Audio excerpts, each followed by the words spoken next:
Mr. Chancellor196 here, another review. This time, Thor, the Mighty Avenger, Volstagg, Ram Smash. So Ram Smash, Volstagg. So here you go. So this is my first review of the 3 Warriors 3. I do have them all, and I will compare them all at the end of Fandrel's review, just so you know. So here you go. So let's talk about the box. Ram Smash Volstagg. On the back here, picture of him with his gimmick thing. There you go. And a little bio. And the others, this is the only one out of the second wave that I do not have. Have these two, obviously. And, so yeah, so very cool. So Volstagg was the last of the Warriors 3 for me to get. These guards are incredibly hard to find on retail. And not because they're rare, just because Wave 2 just, didn't get released. At least in my area, it didn't. It was kind of a fluke that I found a place that, actually had them. And haven't seen them since, have never seen them before, and probably will not see them again in stores for a very long time, considering I bought the only 3 that they had. So yeah, so here you go. I only saw this at one Target. His little gimmick thing, let's just get over that. It's it's painted very nicely. I really like it. I like the designs in it. It looks kind of neat and very interesting and intriguing. And so when you push this, that's what happens. Yeah, definitely not the best gimmick in the world. It's probably the most worthless gimmick-oriented weapon out of every Thor figure that I own. So nothing too great here. I'm sure he can hold it very nicely, though. It seems like he can. So there you go. So just get that out of the way. So now with the figure. Figure is beautiful. Really love it. Has a lot of good things going.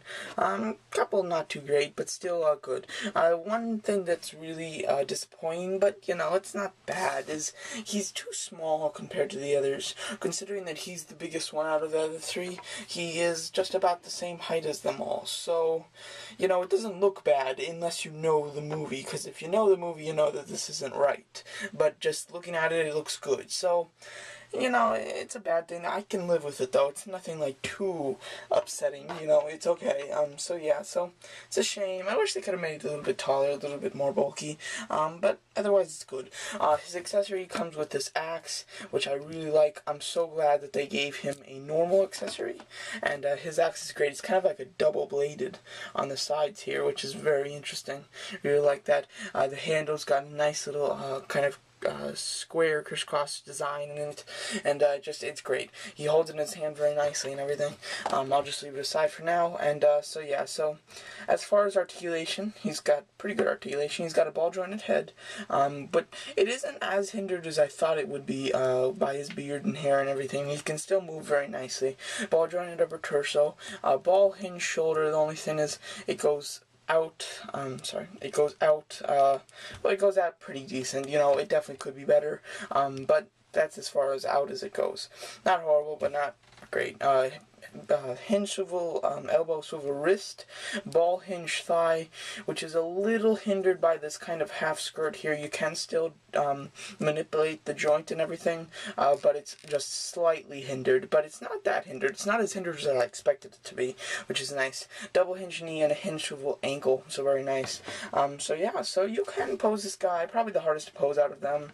Well, probably the second hardest to pose. I think Fandrel is probably the hardest to pose because of his the leg strap, but I'll get to that in his review. But yeah, he can hold his axe very nicely. It's not a perfect hold.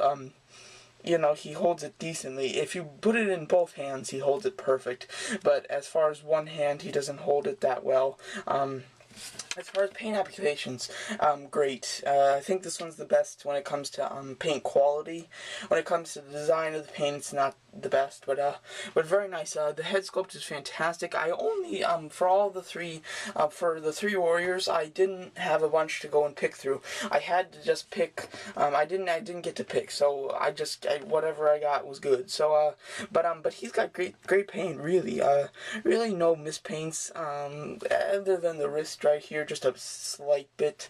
He's got some mispaints with the silver going onto his skin, but other than that, it seems to be perfect when it comes to paint. Obviously, so check the wrists, and then the head sculpt you always want to check. Mine seems to be fine, but just in case, because the head sculpt is the most important out of all of it. But the paint scheme is very nice. It's got these designs. They're not quite parallel. They're a little bit different than each other, which is kind of interesting. See the shoulder pad like this and shoulder pad like this. They're different designs in it, which makes it very strange but very good. Love this head sculpt. They did a great job. Really movie accurate, and the beard and everything looks great. So yeah, all in all, he's a great figure. Really liking him. The only thing that they really could have done better is just took out the stupid accessory that does the whole spinning thing, and just added just made him a bit bigger. I would have really liked that. That would have made the figure pretty perfect. But because they didn't, you gotta take off a little bit of points, but it's not bad. Great figure all in all. Highly recommend you get it. If you get one of these guys, you gotta get all three. So if you have any of the others, you gotta get this guy. And he's just very cool.